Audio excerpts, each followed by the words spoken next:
Halo Paranoids, welcome back to Racing Angels. Nah, sekarang nih, ini udah ditunggu-tunggu nih. Tamunya seru, soalnya udah naksir nih. Saya udah naksir dia dari lama Paranoids ya. Tapi tadinya pengen ngobrolin yang lain.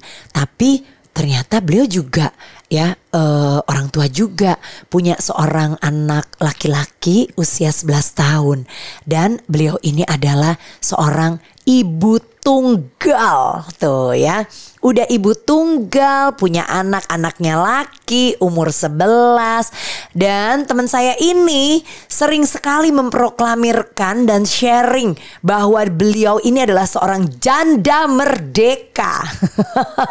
Apa yang dimaksud dengan janda merdeka? Dan ternyata ya janda merdeka sejak 2015 gitu ya. Poppy, aduh, Hai, Poppy Erdi Harjo tuh. Halo. Apa kabar Pop? Puji Tuhan baik Kabek. Aduh, selamat ya. Terima kasih. Tahu gak Paranoids kenapa saya ngucapin selamat? Soalnya Poppy baru saja menggolkan. Ada satu pertandingan yang baru saja dimenangkan. Apa Pop? Jadi aku appeal, aku bikin satu petisi mengenai supaya namaku bisa ada di ijazah anakku. Karena selama ini kan mungkin nggak ada yang ngeh ya. Di ijazah itu nama yang dituliskan nama orang tua adalah nama ayah. Oh, sementara gitu. Kan ayahnya anakku udah nggak tahu kemana nih. Jadi aku berusaha untuk berjuang supaya sejak 2015. Ya kan? Gitu. Terus ternyata nggak sampai sebulan dari aku memulai petisi, ternyata dibikin tuh surat edarannya sama Kemendikbudristek untuk mengatur pengisian belangko ijazah. Jadi bisa nih sekarang. Gitu. Dari dulu sebenarnya juga udah bisa, cuma sekarang benar-benar ditegaskan lah sama pemerintah kalau bisa. Itu puji Tuhan. Nah, berarti untuk ibu-ibu tunggal yang membesarkan anak-anak terutama mereka yang bercerai sendiri, yang bercerai dan membesarkan anak-anak ini sendiri, berhak loh untuk menaruh nama ya ibu di ijazah anak-anak nanti ya. Aduh, terima kasih Ibu Poppy. Terima kasih. Jadi ya Paranoids ya, pertama kali saya tuh berhubungan lagi sama Poppy gara-gara saya lihat tuh postingan-postingan Poppy di Instagramnya tuh luar biasa, membela kepentingan atau menyuarakan ya, menyuarakan kepentingan perempuan, betul ya? Betul. Dan ya mau dibilang perempuan sekarang lebih nyaman, nggak juga, masih ada kondisi-kondisi di mana perempuan Indonesia itu belum bisa apa ya menerima haknya. Bener. Atau diperlakukan dengan baik atau bagaimana? Kalau aku bahkan bilang sama teman-teman gitu ya, Poppy kan sekarang lagi sibuk apa? Oh, selain melawan patriarki, saya juga melawan birokrasi yang mendiskriminasi ibu-ibu dan perempuan di Indonesia. Kebanyakan birokrasi di negara ini memang masih banyak yang orangnya berpikirnya secara patriarki ya, jadi lebih ke laki. Gitu, lebih mudah kalau misalnya kamu laki-laki dibanding perempuan, apalagi jadi janda gitu lah. Oke, sekarang masuk nih ya ke sosok sebagai seorang ibu untuk Adlef ya. Adlef 11 tahun. Kalau di rumah Pop, lo tuh tipe orang tua yang seperti apa? Aku tipe orang tua yang demokratis sebenarnya. Awalnya parnoan karena apa ya? It was hard sebenarnya di awal. Berarti tuh udah pisah tuh emang dari 2015 ya? 2015 itu bapaknya memutuskan untuk pergi. Oke. Cerainya sendiri resminya tuh tahun 2018 akhirnya ketok palu. Oh, ketok palunya 2018. Oke, nah Pop berarti boleh dikatakan sejak tahun 2015 ya udah deh Adlef sama lo terus dan ya udah mengenal orang tua itu adalah ya only mom gitu. Betul ya? Betul. Nah, jadi gimana tuh Pop kemudian lo menjalankan peran sebagai seorang ibu tunggal? Satu sebenarnya yang aku lakukan salah saat itu, aku berpikirnya adalah dia akan kehilangan kasih sayang bapaknya, sehingga dia kehilangan setengah. Padahal sebenarnya kan nggak gitu, Kabek. Kamu mencintai anak-anakmu 100% dong. Betul. Suamimu juga mencintai anak-anakmu 100%. Kalau dia nggak ada pun kamu akan tetap memberikan 100%. Betul. Exactly gitu loh. Jadi aku berpikir tuh 100% itu dari 50% aku 50% dia, padahal kan enggak. It doesn't work that way. Jadi aku kemudian pada saat aku mulai konseling gitu ya, kemudian aku mulai iya ya. Aku tidak perlu oh gue harus berperan sebagai ayah, berperan sebagai ibu. I just need to be a parent. Ngerti gak sih? Aku hanya perlu menjadi orang tua, tidak perlu menjadi ayah, tidak perlu menjadi ibu, tidak perlu kayak ada role yang di split gitu loh. I just need to be a parent for him. Karena terlepas dia punya ayah atau dia tidak punya ayah atau dia tidak punya ibu ya, kalau misalnya kebetulan emang anak yatim atau anak piatu gitu ya. Kalau orang tua yang tidak punya pengetahuan sama sekali pun nggak akan bisa mendidik anak dengan baik menurut aku. Pengetahuan bukan berarti sekolah ya, tapi pengetahuan bagaimana mengelola emosi, misalnya bagaimana caranya berkomunikasi, gitu. Oke. Nah, berarti tadi Pop kamu bilang counseling gitu, berarti you went through counseling and everything. Iya. Karena aku sampai depresi Kak Bek. Terus salah satu temanku gitu dulu anak agensi juga, terus dia bilang, Popita, do you need to meet some professional? Ada nih psikolog keluargaku gitu, kalau kamu mau. Jadi anakku juga kan, jadi anaknya dia tuh autis, dan dia ada psikolog keluarga lah gitu yang biasa bantu dia gitu. Tadinya aku pikir buat Etlef, buat Etlef aja dulu ya. Gitu. Mungkin dia merasa gini. Terus temanku bilang, ini tuh kayak gelas, which sekarang juga yang, oh iya ya bener ya. Ibaratnya gelas nih kamu nih kosong Pop.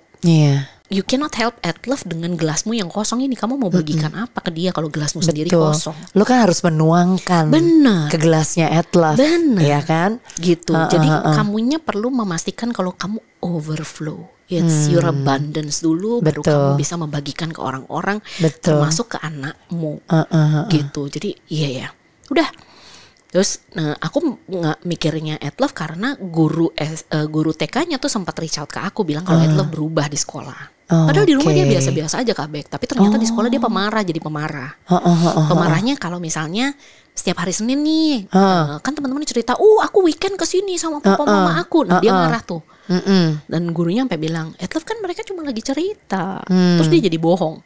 Aku juga pergi sama mama papa aku ke Jungleland kalau nggak salah. Aku sampai ingat Jungleland, kita nggak pergi. Terus biasanya nanya, ada dia making up story. Iya, dia making up stories gitu. Mungkin jealous gitu ya, teman-temannya bisa gini gitu. Terus biasanya tuh ngomong aku ngelihat perubahan sikap itu. Mungkin dia kurang perhatian di rumah. Itu langsung yang dek. Kurang perhatian. Langsung ngerasa tersinggung juga kan, sempat lah, gila lo kita lagi kayak begini terus lo bilang gue mungkin kurang perhatian. Terus akhirnya aku cerita ke Mesnya, to be honest this is what happened. Dan Mesnya tuh bukan yang judgmental, nggak, cuma dia concern ya dengan perubahan sikapnya Etlef. Karena Etlef kan emang anaknya biasanya kan cheerful, happy, bla bla bla gitu ya, very ini gitu. Terus oke, I'm really sorry ya Mam gitu. Maaf kalau saya jadinya ngulik-ngulik nih lagi nih, jadi membuka luka mama lagi gitu. I will help di sekolah. Jadi dia bilang kalau boleh mungkin kalau dia tahu story-nya kan bisa dia membantu ya di sekolah gitu. Jadi aku menceritakan for the sake supaya dia bisa bantu di sekolah supaya Etlef nggak ngerasa berbeda dari teman-teman yang lain gitu. Puji Tuhan sih, puji Tuhan gurunya very ini ya. Jadi ada kerjasama yang baik juga ya. Jadi gitu ya. Kita komunikasikan bukannya buka aib. Kadang-kadang kan orang mikirnya, lu buka aib sih sama guru-gurunya. Tapi it's for them to be able to help more. Betul, karena kan sebenarnya guru-guru ini juga seperti orang tua di sekolah, bener ya. Di sekolah yang merhatiin dia memperhatikan perubahan sikap Etlef aja kan udah menunjukkan kalau dia memperhatikan ya. Ada perubahan nih sikap gitu. So I appreciate her. Terima kasih yang Miss. Dia tuh di rumah biasa aja sebenarnya. Tapi pada saat di sekolah kan ngeliat teman-temannya dianterin bapaknya. Mungkin ke-trigger jadinya. Nah dari situ akhirnya yang aku pikir Etlef duluan yang dibantu, akhirnya kita barengan nih konselingnya. Jadi konseling bareng. Dan itu waktu itu dikasih gratis itu dari sama temanku. Oh gitu. Dari berapa lama setelah kejadian 2015? Hampir 2 tahun Kabek. Kita gininya tuh ya. Hampir 2 tahun. Oke, tapi mulai konseling? Mulai konselingnya tuh hampir 2 tahun itu tuh. Jadi setelah 6 bulan kali ya. Setelah 6 bulan mulai konseling. Tuh hampir 2 tahun tuh sampai kita. Kemudian 2 tahun kemudian gitu ya. Tapi gimana nih Pop, as a mother to Etlef gitu. apa yang Poppy aturin untuk dia gitu? We can only prepare ya, tapi kita nggak bisa ready 100%, ngerti gak sih? Betul. Kita tadi bisa, gue akan mengantisipasi kalau kayak gini, kayak gini, kayak gini, kayak gini, kayak gini, kayak gini. But that's the thing. Aku I involve him, apa sih bahasa Indonesia involve? Aku melibatkan dia, melibatkan dia dalam keputusan dalam hidup kita. Iya. Terutama yang tentang dia. Contoh, dia sangat trauma dengan kata kerja. Jadi kalau aku pamit kerja, dia tuh udah yang parno karena bapaknya kan pamitnya kerja. Terus bapaknya nggak pulang-pulang. Jadi dia takut kalau mama kerja nanti mama nggak pulang-pulang. Iya. Jadi setiap jam 3:30 sore tuh dia suka nelfon, mama pulang jam berapa? Nanti aku lihat mama nggak gitu. Jadi I compromise di situ. Jadi yang aku sampaikan ke dia, oke, sekarang setiap jam 6 Love ke kantor mama jemput mama ya. So in a way I gave him assurance gitu. Aku membantu dia untuk memberikan assurance kalau I'm here. I'm not going anywhere baby gitu. Kalaupun aku pulang malam atau apa dan lain sebagainya, aku berikan pilihan ke dia. Love mau nunggu mama di rumah, kita video callan sampai mama bisa pulang, atau Love mau di sini tapi nggak ada tempat tidur. So let him decide gitu loh. Betul, kasih pilihan. Jadi nggak yang udah Love diam aja di rumah nanti mama pulang gitu loh. Jadi anaknya dia ngerasa dia ditolak lagi gitu. Jadi itu aku awalnya juga mikir, am I doing the right thing dengan melakukan ini gitu. Namun ternyata justru itu yang membuat dia jadi lebih terbuka akhirnya.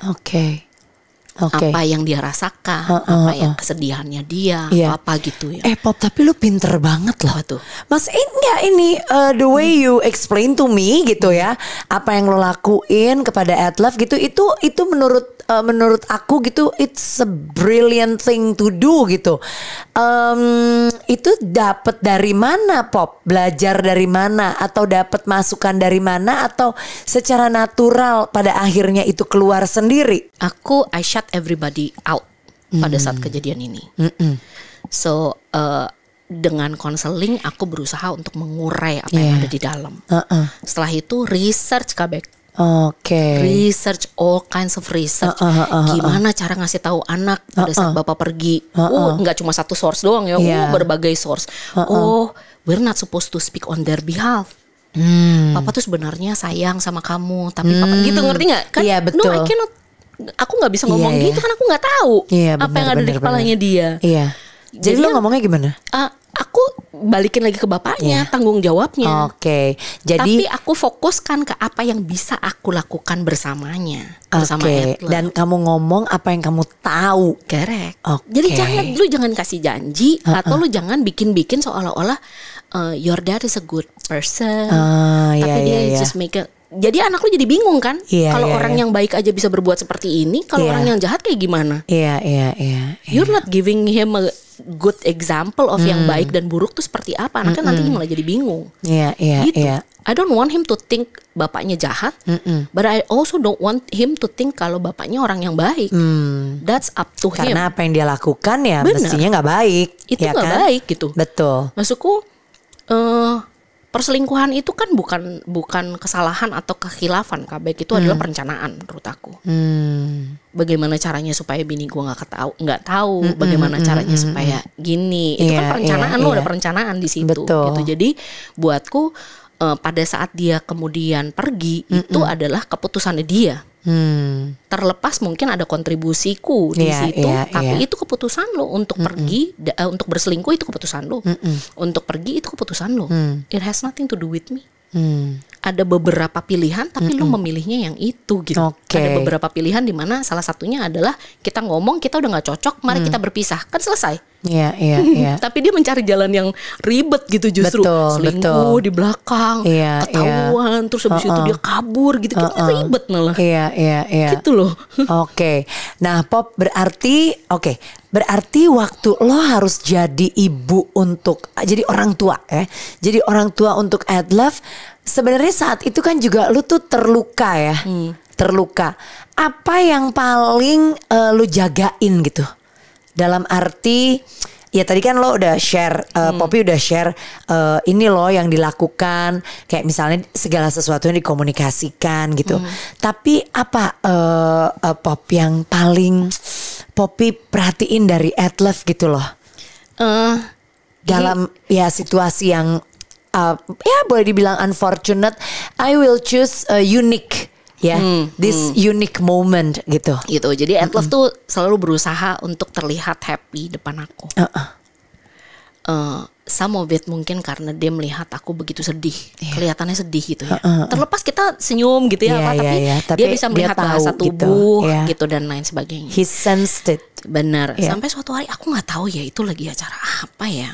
Orang lagi ngebahas lagunya Piece by Piece-nya si siapa tuh namanya American Idol. Duh, siapa deh? Yang pakai celak. Kelly Clarkson. Oh, Kelly Clarkson.